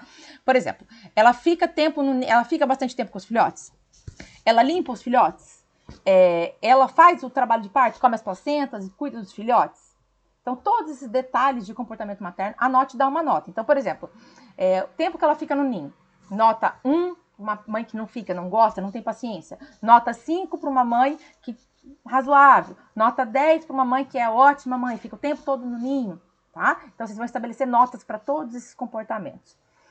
É importante também anotar casos de mastite, inflamação de glândula mamária, né? E como que foi o desenvolvimento de todos os filhotes dessa fêmea. Aí eu vou ensinar a fazer a ficha das ninhadas, tá? Que é muito importante para depois fazer a ligação. Toda gestação vai ter uma ficha diferente, tá? Então, nessa fêmea, anexada à ficha dela, tem a ficha gestacional de cada ficha. E aí, na ficha gestacional, você vai repetir tudo isso. Ah, e a fêmea começou a gerar e abortou? Anota. Ela gerou, teve parto prematuro, teve parto tardio, né? Não entrou em trabalho de parto. Como foi o puerpério? Todos os detalhes, né? Então, como que foi os sinais de trabalho de parto? Tudo isso também pode ser trabalhado. Ela teve alteração de temperatura, ela cavou, ela teve liberação do tampão, né? Você anota tudo isso. Então, não, ela não teve sinal de trabalho de parto nenhum, não teve cavação, tá. Então, tá. Não, ela teve, mas ela começou a cavar uma semana antes. Eu fiquei desesperada, fiquei uma semana inteira esperando ela criar. Anote. Anote que é uma característica dela. Se não for uma característica que você vai trabalhar de forma herdável, para trabalho de herdabilidade, você vai usar para a próxima gestação dela, você olhar na ficha dela e falar, eita, ela ficou uma semana cavando antes, não vou nem me preocupar com ela, deixa ela quieta. Entenderam? Fêmeas que têm hipoglicemia no trabalho de parto, que têm distocia, que têm sofrimento fetal, extremamente importantes, também são características, a maior parte das causas que desencadeiam distocia, sofrimento fetal, hipoglicemia nas fêmeas, são também questões hereditárias. Anote, preste atenção nisso. Intervalo de nascimento de filhotes nos partos normais. Como que é o trabalho de parto dessa fêmea? É um trabalho fácil, ele é tranquilo, o intervalo de filhotes é ok? Não, não é, né? O número de filhotes que nasceram, o número de filhotes que sobreviveram e como foi o crescimento e desenvolvimento desses filhotes. E comportamento e lactação de cada gestação também, tá? Você vai fazer essa anotação gestacional dos partos, não só na ficha da fêmea, mas também anexada à ficha do macho, tá? Então, por exemplo, você vai colocar lá, gestação fêmea, a Maria e o Zé, entenderam? E aí você vai ligar na ficha do Zé. O Zé cruzou com a Maria tal dia, ficha gestacional número tal, entenderam? Vocês estão fazendo a ligação, porque aí vocês vão ter o resultado de todas as cruzas, de todos os seus machos, de todas as suas fêmeas.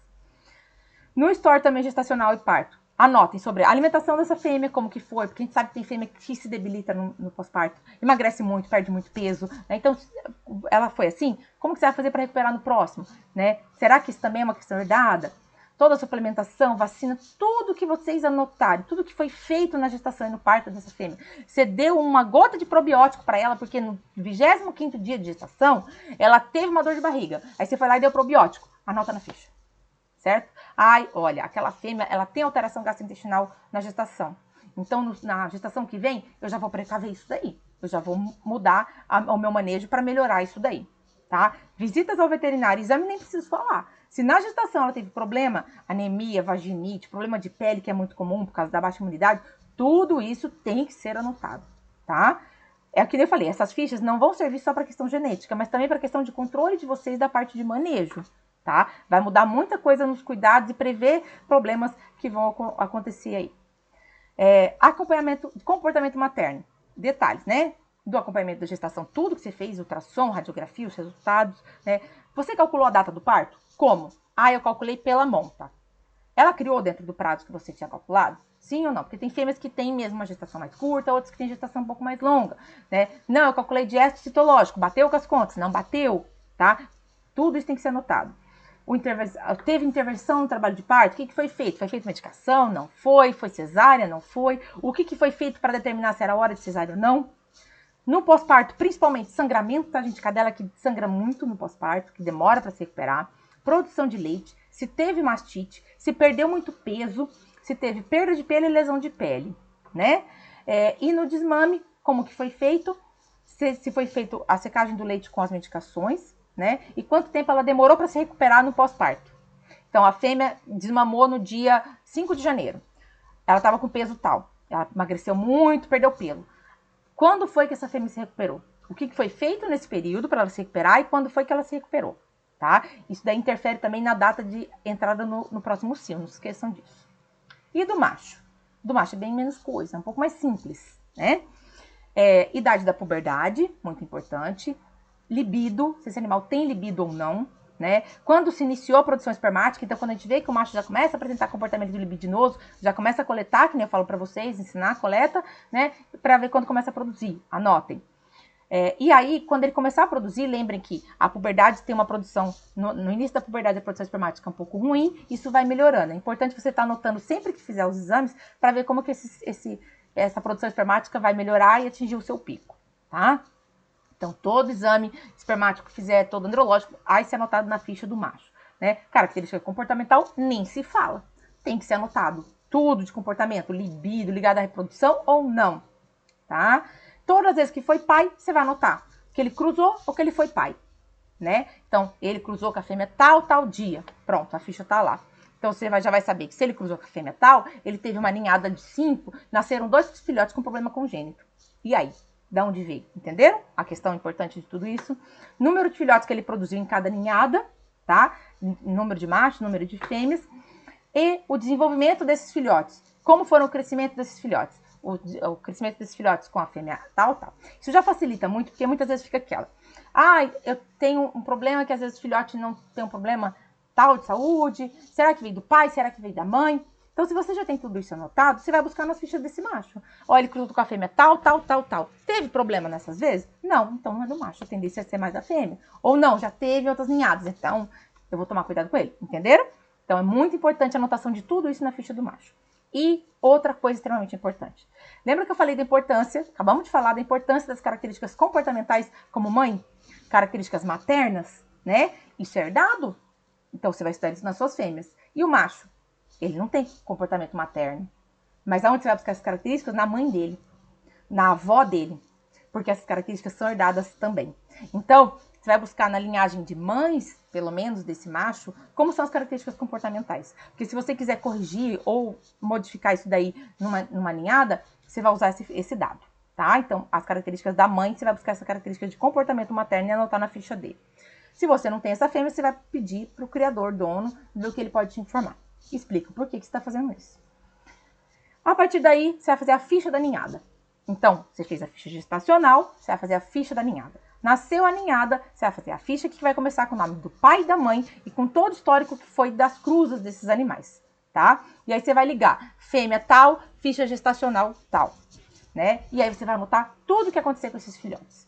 desde o nascimento, desde a taxa de crescimento, aquelas avaliações que a gente fala de neonato, de peso e tudo mais, né? Você vai fazer todas essas anotações e colocar nas fichas dessas ninhadas, tá? Então, você vai colocar número de filhote que nasceu, quantos machos, quantas fêmeas, a cor desses filhotes. Se puder tirar uma foto e colocar, nessa ninhada nasceu esse macho branco e tal cor. Entendeu? Anote uma fotinha e coloca.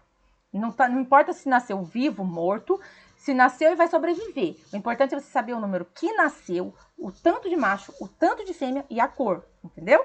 Para você saber. O peso ao nascer. Score Apgar, que é aquela avaliação que a gente fala aos 5 e aos 30 minutos de vida. Se tiveram filhotes com agonia respiratória, com dificuldade, o porquê, você descobriu por que eles nasceram assim? Qual foi a causa? Anota. Né? Se esses filhotes ingeriram colostro, se mamaram sucedâneo ou não, né? Como foi toda a questão de alimentação desses neonatos? Por sonda, por mamadeira, tudo isso tem que ser anotado. Tiveram filhotes com problema? Teve um filhote tal que não cresceu.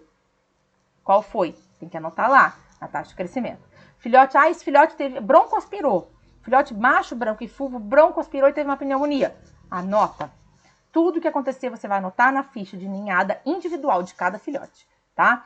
Nasceram filhotes com alterações congênitas? Anote. Qual foi a alteração congênita? Sobreviveu ou morreu? Morreu o filhote durante o seu desenvolvimento? Morreu. Do que? Qual foi a causa? Como foi? Quais foram os exames, as medicações, os tratamentos? Tudo específico, tá? Diagnóstico. Teve questões de taxa de crescimento, teve um filhote que não desenvolvia, né? Um filhote que tinha hipoglicemia direto, que se atrasou, sobreviveu, mas teve dificuldade de crescimento, tá? Tudo isso vai ser anotado. Isso, além de ser importante para controle nosso, depois de estudar os cruzamentos, ou aquele cruzamento com tal, e produzir uma ninhada que teve uma taxa de crescimento horrível, tá? Vai ser importante também depois para venda e tudo mais, porque imagina, você tem um filhote que já teve problema no seu desenvolvimento, você já sabe que ele vai ter a tendência a ter uma buchinha lá na frente é grande, tá? E aí, quando você vender esses filhotes, você vai anotar, tá? Isso é importante até para depois, se tiver algum problema. Então, você vai anotar o filhote que foi vendido, a ficha desse filhote, todo o protocolo que foi feito nele, de vacina, de vermífugo, de alimentação, tudo que você fez na vida desse filhote individual, tá? Como que foi o desmame, como que foi a introdução da papinha, como que foi vermífugo, protocolo de vermífugo, tudo. E você vai anotar nome e dados do novo tutor, contrato de compra e venda, finalidade que esse filhote foi vendido e tudo que acontecer até 60 dias pós-venda, tá? Questão comportamental desses filhotes, a gente também já começa a identificar na ninhada, também já adiciona, tá? Esse filhote é extremamente dominante ou não, tá? E se ele teve problemas hereditários futuros. 2 anos depois, o proprietário me relatou que o filhote tal teve shunt, porta hepático, né? Que também é uma questão hereditária. De quem que era esse filhote? Qual a ninhada, qual mãe, qual pai? Você vai achar lá nas suas fichas e você já vai anotar nessa ficha. A fêmea tal, com tal ninhada, teve um filhote que teve shunt. Aí você já vai tomar mais cuidado nesses cruzamentos, entenderam? Tudo tem que ser anotado, por isso que vocês têm que ter esses dados. Eu tô começando agora, eu nunca gostei de fazer ficha em computador, porque depois eu perco os arquivos, meus arquivos é tudo bagunçado aqui no computador. Fico uma louca que nem achando. Então, eu tenho um pouco de dificuldade disso, mas eu tô mudando para melhorar isso daí. Mas, como são dados muito extensos, né, o legal é fazer para o computador. Mas, se não, imprime, faz no papel. E vai fazendo ficha. Onde vai guardar as fichas depois, não sei. Vai guardando, que nem eu. Tenho ficha bagunçada também para todo lugar. Tá? Questão de sanidade, de saúde desses animais. Como que vai ser na ficha?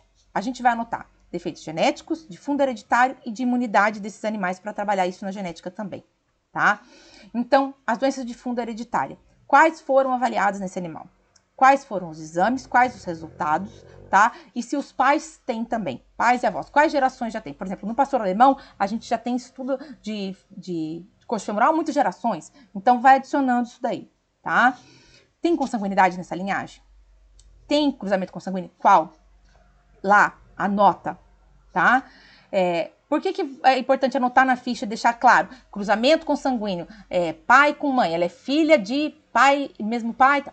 Porque às vezes a gente esquece, porque às vezes a gente não se liga. Então é importante a gente olhar e colocar isso escrito para ficar fácil de visualizar e depois trabalhar isso daí, tá?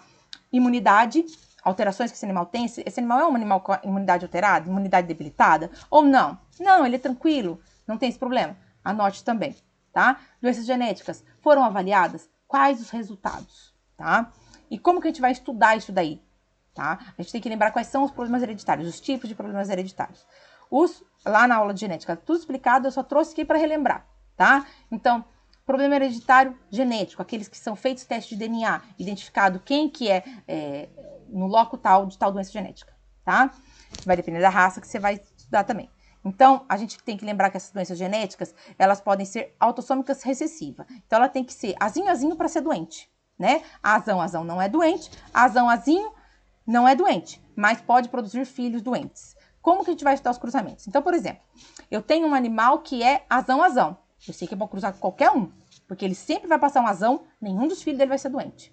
Não, mas eu tenho um animal que é azinho. Ele não é doente, mas ele pode passar a doença. Então, eu vou ter que deixar anotado na ficha dele que ele é heterozigoto e vou sempre buscar uma para cruzar que seja homozigota dominante, tá? Ah, eu tenho um animal que é doente.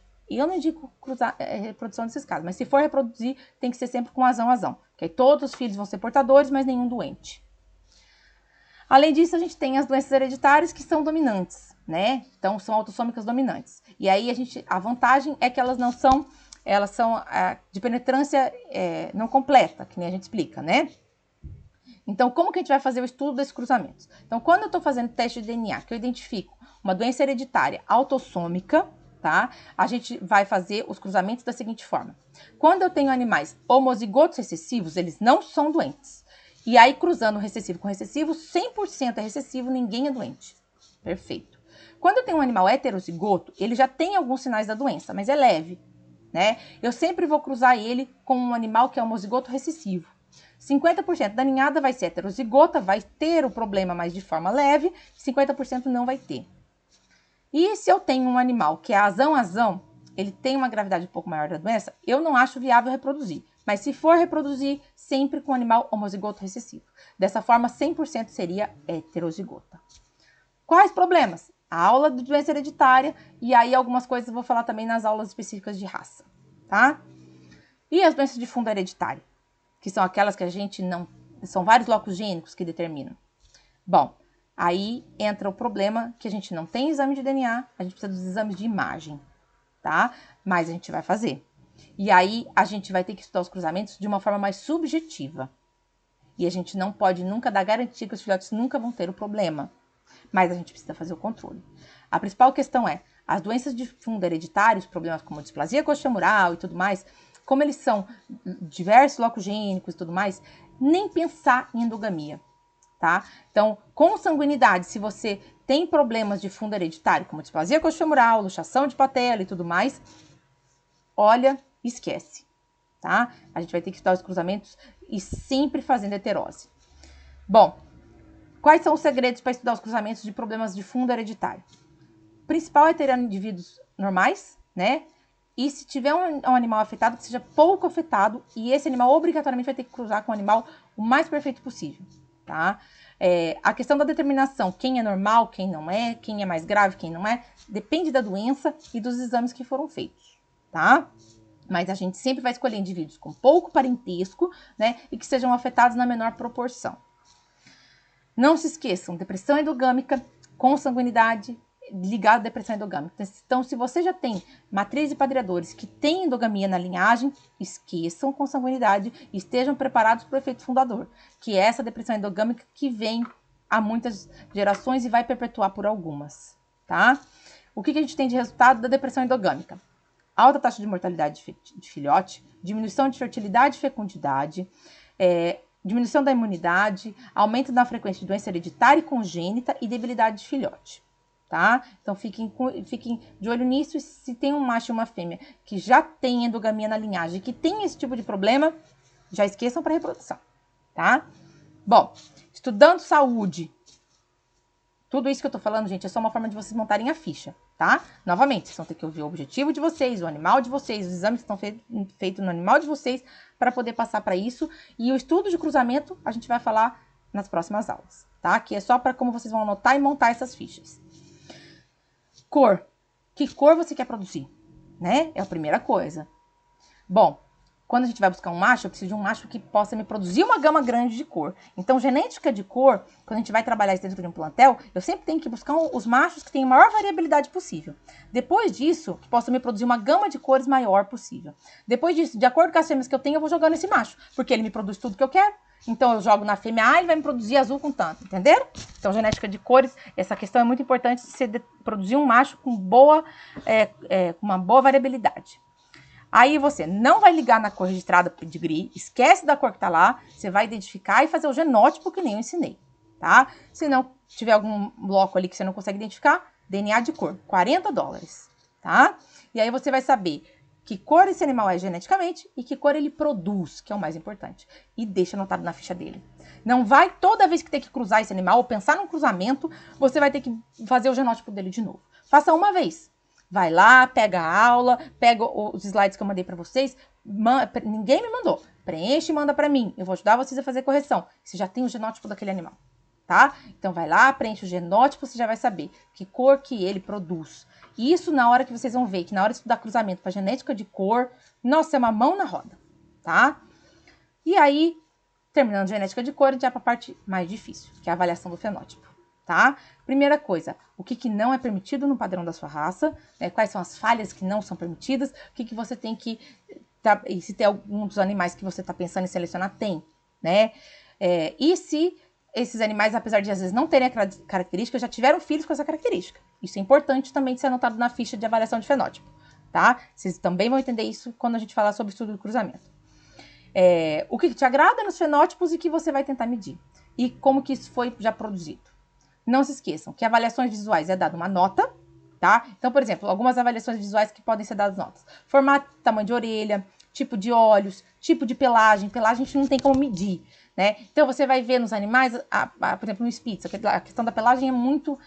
querem muito trabalhar. Você vai ter que dar nota, né? Então, pelagem tal é 1, pelagem tal é 2, entenderam? Então, vão ter que dar nota.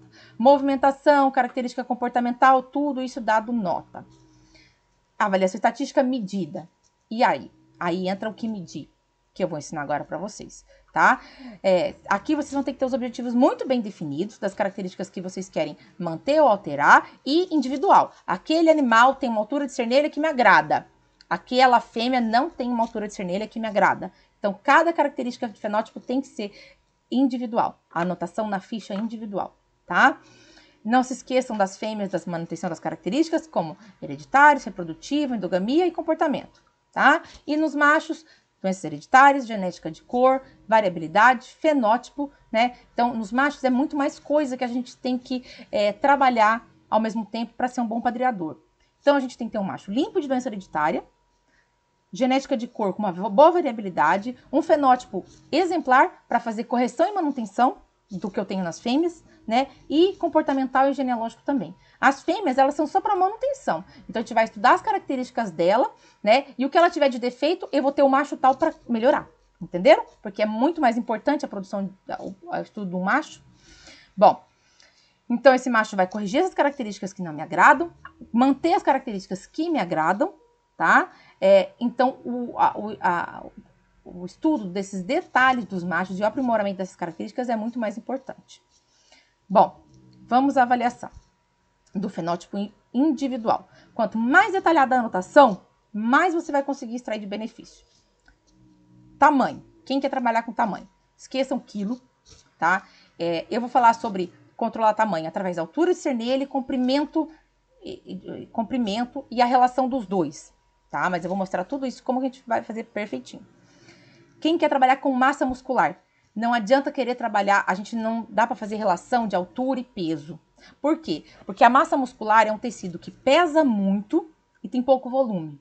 E a gordura tem muito volume e pesa pouco. Então, se alguém quer trabalhar com questão de massa muscular, que é hereditária, que pode ser trabalhada, você vai precisar comprar um adipômetro, tá? Que é aquele aparelhinho que mede a porcentagem de gordura do corpo do animal e que vai te dar a porcentagem, que aquele macho ele tem tantos por cento de gordura e tantos por cento de musculatura. Tá? Já vou falando, a maior parte dos bullies que todo mundo fala que é forte é gordo, né? Não adianta querer confundir, não é a mesma coisa. E outra coisa muito legal de ser trabalhada é formato de cabeça ou corpo, tá? Então, formato de cabeça, a gente consegue trabalhar a circunferência da cabeça, questão do focinho, tá? A questão dos Spitz, aquele focinho mais achatadinho, que o pessoal chama de ursinho, o outro chama de raposinha. Eu sei que todo mundo odeia esse termo, mas é a forma como é falado. Tudo isso dá para ser trabalhado através de medidas e relação. Tá? Outra coisa, mordida, prognatismo, tudo isso dá para ser trabalhado e medido dessa forma também, tá? Então, como que vocês vão medir tudo isso? Olha só. Existem locais onde a gente vai medir com fita métrica. Então, altura de cernelha, tá? Altura de comprimento. Então, aqui nesse slide, nessas fotos que já tá no Drive, já mandei para vocês, tem todas as medições certinhas, tá? Então, ó, comprimento do focinho, comprimento da cabeça, comprimento do pescoço, comprimento da cauda, comprimento do pé, largura do pé, tudo isso dá para ser trabalhado e pode ser trabalhado individual. Mas lembrando, você vai ter que pegar o seu animal, medir e anotar tudo isso na ficha, tá? Os animais têm que ser adultos, né, gente? Nem preciso falar. As anotações têm que ser feitas em animais adultos sempre, tá? Façam a medida e anotem de todos os animais de vocês. Perímetro de pescoço, perímetro abdominal. Ah, preciso fazer todas as medições? Não, você vai fazer medição do que te interessa. Mariana, eu quero diminuir a altura de cernelha. Então, você vai anotar a altura de cernelha dos seus animais.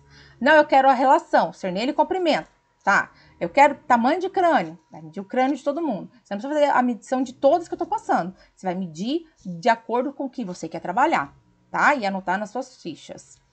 Medições do crânio. As mais importantes eu vou passar para vocês, tá?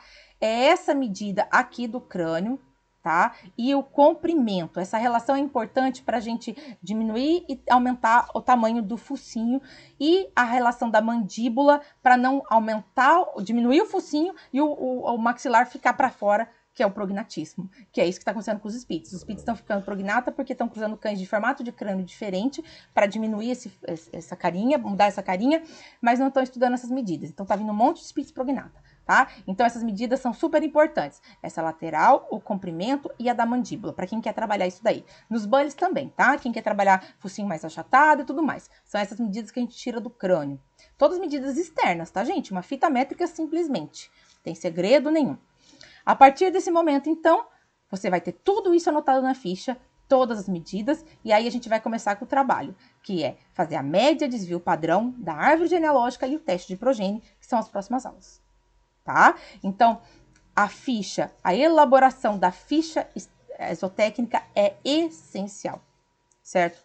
É detalhada, tem que ser detalhada, porque só assim a gente vai começar. E aí, a partir do momento que a gente tiver esses dados na ficha, a gente vai jogar tudo isso para estatística, ou tudo isso não, o que for de interesse de vocês, e fazer o estudo dos cruzamentos e o teste de progênie nos machos, certo?